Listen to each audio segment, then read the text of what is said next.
Hello everyone, welcome back to the channel. तो हम black book में फंक्शंस के सॉल्यूशंस डिस्कस कर रहे थे।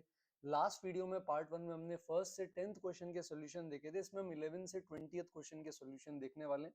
तो अगर आपने सॉल्व नहीं किया तो पहले सॉल्व करें वो सारे क्वेश्चंस और फिर इस वीडियो पर आ जाएं, क्योंकि अपन एक बार क्विक गो थ्रू करने वाले हैं। तो 11th क्वेश्चन पर आ जाते हैं। ये इनइक्वालिटी पर बेस्ड सवाल है, ठीक है। तो आप फ्रैक्शनल पार्ट एक्स को अभी के लिए क्या कर सकते हैं, टी के बराबर मान सकते हैं। तो ये बन जाएगा हमारे पास t-1 और साथ में t+2 which is greater than और इक्वल टू 0।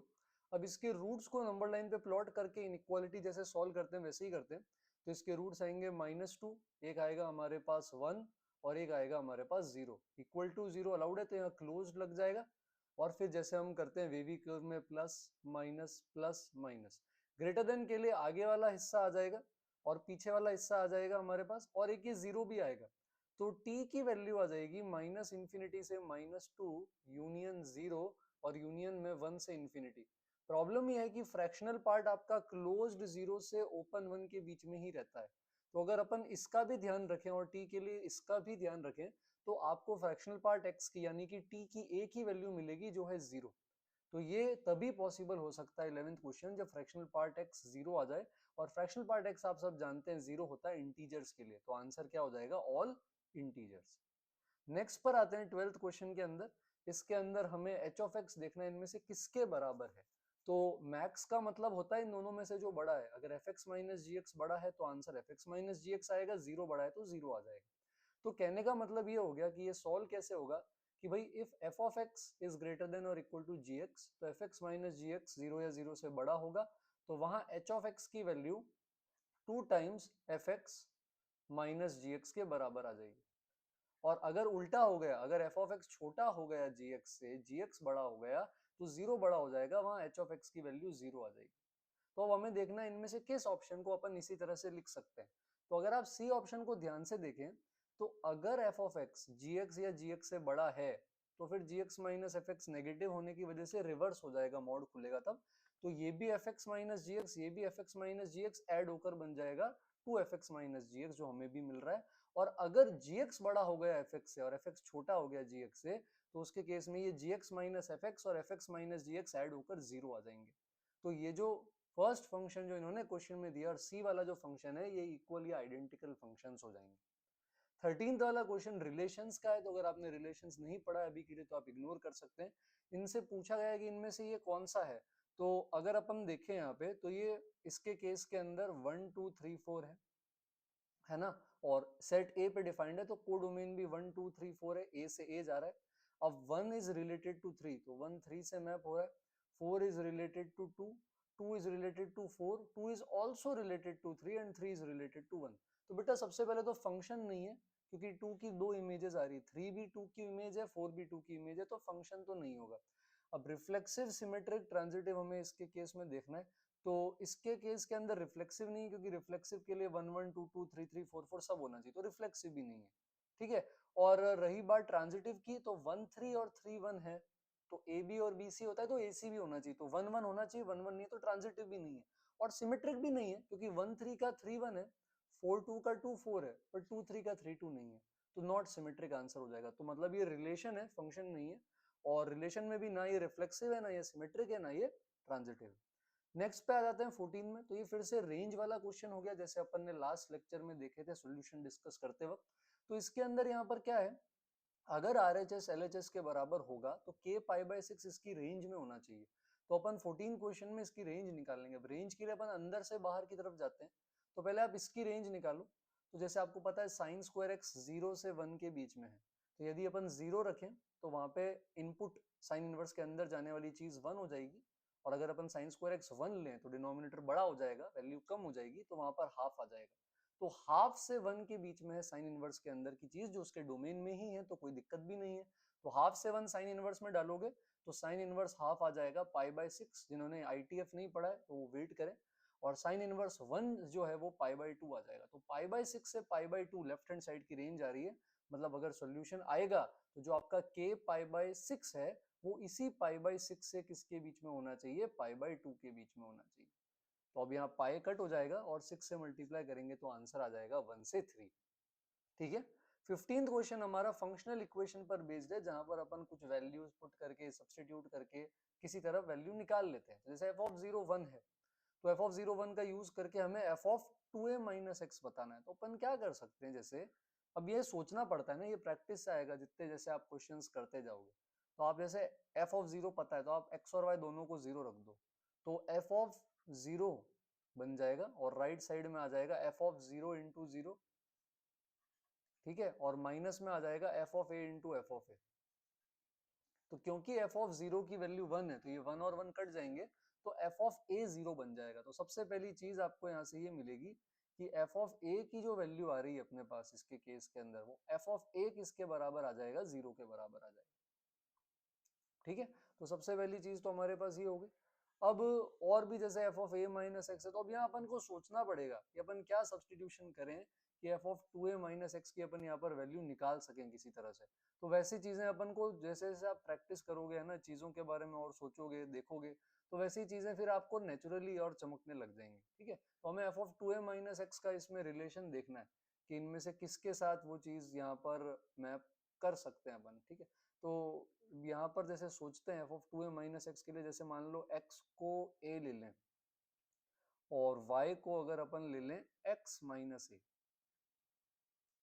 तो अगर x को a ले लें और y को x माइनस ए ले लें, तो ये बन जाएगा f of 2a minus x. ठीक है, और इधर अगर अपन आ जाए यहाँ पे, तो इसके केस के अंदर यहाँ पर क्या हो जाएगा, ये x की जगह a आएगा, तो f ऑफ a बन जाएगा इधर, y की जगह f ऑफ x माइनस ए आ जाएगा। फिर इधर आ जाएंगे, फिर से x की जगह a रख देंगे, तो ये एफ ऑफ 0 हो जाएगा, और इधर y की जगह x माइनस ए रख देंगे तो एफ ऑफ x हो जाएगा। तो अब यहाँ से एफ ऑफ 0 1 है हमें पता है, और एफ ऑफ ए 0 है, तो ये पार्ट तो हट ही जाएगा। तो F of 2a minus x की वैल्यू माइनस एफ एक्स आ जाएगी। तो ऐसे थोड़ा सा सोचा मैंने, है ना, ये सोचा गया कि एफ ऑफ 0 को यूज करने के लिए एक्स वाई दोनों को 0 रख सकते हैं, और F of 2a minus x बनाने के लिए x को a और y को x माइनस ए रख सकते हैं। और भी तरीके हो सकते हैं, कई बार ऐसा भी होता है रखते हैं नहीं बनता, तो फिर कुछ दूसरी चीज रखनी पड़ती, तो अगेन प्रैक्टिस लगती है इसमें। 16 क्वेश्चन कंपोजिशन का है, n टाइम्स कंपोजिशन निकालना है, तो इससे क्वेश्चन में पैटर्न बनाते हैं। जैसे आप पहली बार फंक्शन डालो g1x जो आपका है, तो 3 + 4x आ रहा है।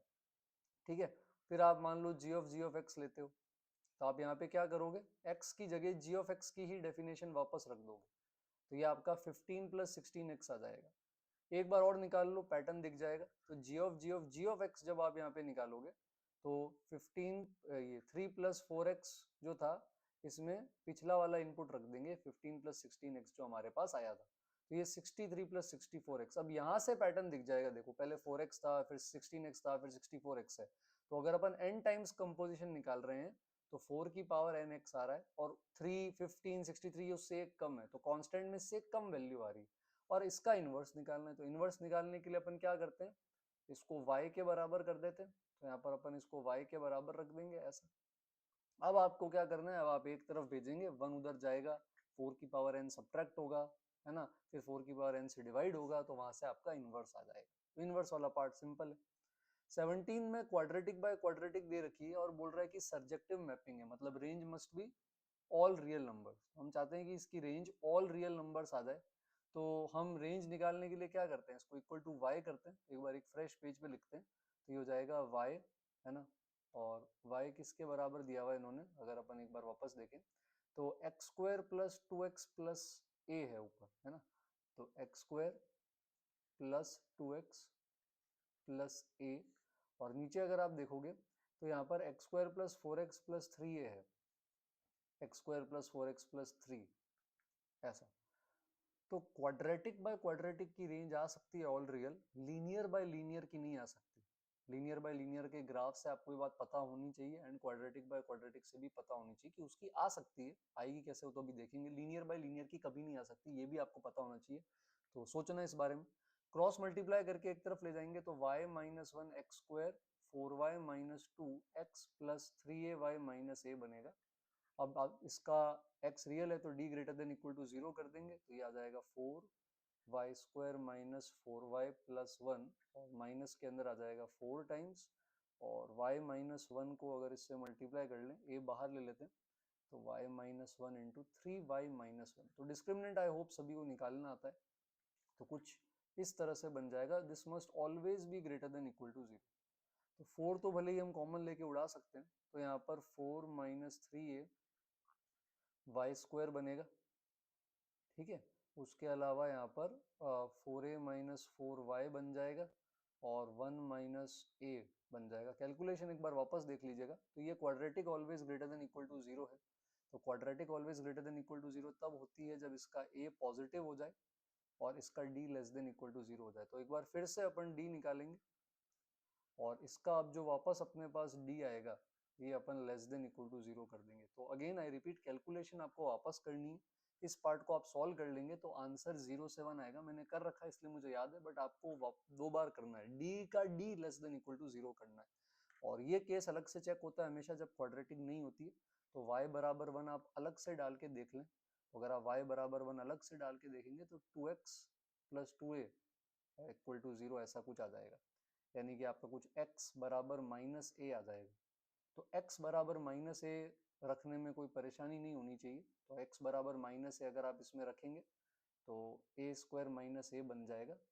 अब x बराबर माइनस ए पे ये डिनोमिनेटर है, तो डिनोमिनेटर जीरो नहीं होता, इसलिए अपन को जीरो और वन पे ओपन करना पड़ेगा इसको क्लोज्ड की जगह। तो अगर आप ये y बराबर वन वाला केस सेपरेटली चेक नहीं करते हैं तो फिर आप क्लोज 0 से 1 टिक करके आ जाएंगे, जबकि आंसर ओपन 0 से 1। तो क्वाड्रेटिक बाय क्वाड्रेटिक है, d का d less than equal to zero करेंगे। और जब क्वाड्रेटिक नहीं है वो केस सेपरेटली लेंगे तो वहां से x माइनस ए आएगा जो इसमें रखा जा सकता है, और अगर रखेंगे तो a 0 1 पे प्रॉब्लम करेगा, इसलिए वहां ओपन लगाएंगे अपन। ठीक है, तो ये लॉजिकल सवाल है। 18 पे आ जाते हैं। 18 के अंदर आपको इनवर्स निकालना है। तो इनवर्स निकालते हैं तो क्या होता है, डोमेन रेंज बन जाएगा और रेंज जो होगी वो डोमेन बन जाएगी। ठीक है, तो माइनस इन्फिनिटी से 4 डोमेन और माइनस इन्फिनिटी से 2 रेंज हो जाएगी। अब निकालेंगे कैसे, x को y के टर्म्स में लिखना है। तो y बराबर 4x माइनस एक्स स्क्वायर एक तरफ ले जाएंगे तो X square minus 4x plus Y zero आ जाएगा। यहाँ से x की वैल्यू आ जाएगी 4 प्लस माइनस और 16 माइनस 4y बाई 2। तो एक बनेगा -2 प्लस रूट 4 माइनस वाई, एक बनेगा -2 माइनस रूट 4 माइनस वाई। ये एफ इनवर्स वाई है। एफ इनवर्स एक्स रखेंगे तो एक तो ये वैल्यू आएगी और दूसरी ये आएगी। तो अब डिसाइड कैसे करना है, तो अब हमने कहा था ये अब डोमेन हो जाएगा और ये रेंज हो जाएगा। तो आप यहाँ से कोई भी पॉइंट उठा के इसमें पुट कर लो। जैसे माइनस इन्फिनिटी से 4 में 3 आता है, तो आप यहाँ दोनों जगह 3 पुट करके देख लो। जैसे इसमें 3 पुट करोगे तो ये -1 बनेगा, और दूसरे वाले में 3 पुट करोगे तो ये माइनस का क्या बन जाएगा, 3 बन जाएगा ऐसा। अच्छा सॉरी, 2 आएगा, मैंने यहाँ माइनस का ले लिया, 2 प्लस माइनस आएगा, तो ये दोनों नहीं आएंगे, ये दोनों आंसर आ रहे हैं। तो जैसा कि हम बोल रहे थे, एक तो ये कैलकुलेशन ध्यान से करें। इसके डोमेन में उल्टा करने पर 3 आ रहा है, तो 3 दोनों में पुट कर दो। पहले वाले में 3 पुट करेंगे अगर आप तो 1 आ जाएगा, दूसरे वाले में 3 पुट करेंगे तो 3 आ जाएगा। अब आप यहाँ से देखें कि माइनस इन्फिनिटी से 2 अपनी रेंज है, तो उसमें 1 आता है बट 3 नहीं आता, इसलिए A करेक्ट है और B को इग्नोर कर दिया जाएगा। 19th आज का अपना सबसे अच्छा सवाल है। एंड तक नहीं ले जाऊंगा बट उतना बता दूंगा कि आपसे आराम से बन जाएगा। तो आपको √3 cos x plus sine x की रेंज निकालनी है। तो बेटा 2 से मल्टीप्लाई डिवाइड कर दो, तो नीचे √3/2 और साइन x/2 आ जाएगा। तो ये cos a cos b plus sine a sine b बन जाएगा। तो ये cos a माइनस b बन जाएगा, cos x माइनस 5/6 और 2 से मल्टीप्लाई डिवाइड किया। अब डायरेक्टली रेंज नहीं निकाल सकते क्योंकि x वही होगा जो इसको सेटिस्फाई कर रहा है। तो इसको सॉल्व करके बताता हूँ मैं आपको x तक कैसे जाना है, फिर आप यहाँ रख के चेक कर सकते हैं, बी और डी में से एक ऑप्शन आएगा। ठीक है, डरावना लग रहा है बट करेंगे सॉल्व तो आ जाएगा। तो इक्वेशन जो अभी हमें फंसा के रखी हुई है वो इंटीजर पार्ट की इक्वेशन है, जिसमें हमें बोल रखा है integer part of 5 sin x plus integer part of cos x plus 6 equal to 0। उधर -6 भेज देते हैं। अब आपको ये पता है ना कि 5 sin x हमेशा -5 से तो बड़ा है ना, या cos x हमेशा -1 से तो बड़ा है। तो इनका इंटीजर पार्ट कभी -5 और -1 से तो छोटा होगा ही नहीं। तो इंटीजर पार्ट 5 sin x की मिनिमम वैल्यू -5 है और इंटीजर पार्ट cos x की मिनिमम वैल्यू -1 है। तो आप देख सकते हो कि अगर इसको इक्वल टू -6 होना है तो दोनों को अपनी मिनिमम वैल्यू लेनी ही पड़ेगी, अदरवाइज -6 आएगा ही नहीं। मतलब इंटीजर पार्ट 5 sin x -5 होगा, यानी 5 sin x -5 से ओपन -4 आएगा, इंटीजर पार्ट हटा दूं तो। और इंटीजर पार्ट cos x -1 है तो इंटीजर पार्ट हटाने पे -1 से 0 आ जाएगा। तो अब आपको ऐसा एक्स चाहिए जो इन दोनों को सेटिस्फाई करे, दोनों नेगेटिव थर्ड क्वाड्रेंट में होते हैं। तो साइन एक्स यहाँ से -1 से -4/5 आएगा, -1 होता है 3π/2 पे, क्लोज्ड वाला जो होता है, और 4/5 आपको 53 डिग्री याद होगा, है ना, तो जो आप 53 डिग्री फिजिक्स में लेते थे अभी आप उसको अल्फा ही ले सकते हो, तो साइन अल्फा को मैं 4/5 बोल रहा हूँ, या साइन इनवर्स 4/5 को अल्फा बोल दूंगा। तो ये आपका बेसिकली 3π/2 से, मतलब अपर लिमिट 3π/2 है, और -4/5 पाई प्लस थीटा पे आ जाएगा। तो ये पाई प्लस अल्फा से कहाँ तक आ जाएगा, साइन एक्स के लिए जो हमारा एक्स आ रहा है 3π/2। इसी तरह कॉसेक्स देखेंगे तो कॉसेक्स -1 होता है पाई पे थर्ड क्वाड्रेंट में, और 0 होता है ओपन 3π/2 पे। तो आपको दोनों का कॉमन लेना पड़ेगा, तो कॉमन लेने पर एक्स आ जाएगा ओपन पाई प्लस अल्फा से ओपन 3π/2 ऐसे। और अल्फा आपका ये क्लोज टू 53 डिग्री वाला एंगल है, जहां साइन अल्फा 4/5 और कॉस अल्फा 3/5। अब इस इंटरवल का आप यूज करें और देन आप इसकी रेंज निकाल सकते हैं 2 cos x - π/6 की। ट्राई करके कमेंट में बताएंगे मुझे। 20th लास्ट सवाल आज का, और नेक्स्ट वीडियो में 21 से 30 देखेंगे। अगर आपको पसंद आ रहा है कंटेंट तो प्लीज लाइक करें, शेयर करें, सब्सक्राइब करें, आपके फ्रेंड्स के साथ शेयर कर सकते हैं। कुछ मेंबर्स ओनली वीडियोस भी डालना स्टार्ट किया है, तो अगर आप एक्स्ट्रा कुछ लगाना चाहते हैं, है ना, कुछ और एक्स्ट्रा देखना चाहते हैं, और भी टाइम मिल रहा है आपको इसके अलावा, तो आप वो भी देख सकते हैं ज्वाइन करने के बाद चैनल। तो लास्ट क्वेश्चन आज का, ax plus cos x is invertible, मतलब 1 1 भी है, ऑन टू भी है, तो रेंज ऑल रियल हो जाएगी अगर a 0 नहीं है तो, क्योंकि ax एक लाइन होती है, चाहे प्लस की हो चाहे माइनस की, साथ में cos x जोड़ेंगे तो ऐसे इससे लिपट कर ऐसे चलता जाएगा ऊपर नीचे, तो माइनस इन्फिनिटी से इन्फिनिटी चला जाएगा, तो ऑन टू के लिए तो बस a 0 नहीं होना चाहिए। 1 1 के लिए f डैश चाहिएगा, जो कि a माइनस साइन एक्स आएगा। तो अब या तो ये always greater than equal to 0 हो जाए, या फिर ये f dash always less than equal to, या तो इंक्रीजिंग या डिक्रीजिंग। इंक्रीजिंग है तो a हमेशा sin x या sin x से बड़ा होगा, यानी उसकी मैक्सिमम वैल्यू से भी बड़ा होगा, तो 1 से इन्फिनिटी आ जाएगा। और छोटा है हमेशा sin x से, तो उसकी मिनिमम वैल्यू से भी छोटा होगा, यानी -1 से छोटा। तो ये 1 1 की कंडीशन है। ऑन टू की कंडीशन थी ऑल रियल एक्सेप्ट 0। दोनों का कॉमन वापस सी ऑप्शन ही आएगा, ये हमारा आंसर हो जाएगा। तो नेक्स्ट वीडियो में जल्दी मिलेंगे 21 से 30 के साथ, तब तक के लिए थैंक यू एवरीवन।